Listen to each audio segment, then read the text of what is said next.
काल माझ्या मैत्रिणीने मला एक प्रश्न विचारला की तुमच्यामध्ये पसंतीच्या कार्यक्रमात पोहेच का बनवतात. खरं तर मला पटकन उत्तर आलंच नाही, पण मी पण विचार केला की होय, प्रत्येक ठिकाणी पोहेच बनवले जातात.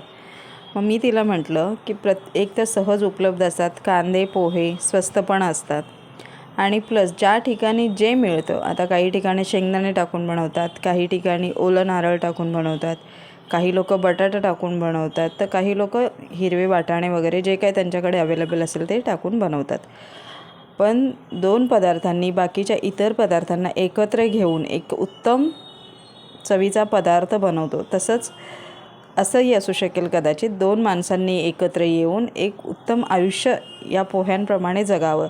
थोडंसं आंबट, थोडंसं तिखट, थोडंसं गोड अशा चवीचा एक पदार्थ तयार होतं. तसंच एक सुंदर आयुष्य जगावं असा कदाचित याच्या पाठीमागचा हेतू असेल. तर तुम्हाला माहिती आहे का की लग्न पसंतीमध्ये कांदे पोहेच का बनवले जातात? असेल तर मला कमेंट करून नक्की सांगा आणि व्हिडिओ आवडल्यास चॅनलला लाईक, शेअर आणि सबस्क्राईब करा. व्हिडिओ पाहिल्याबद्दल धन्यवाद.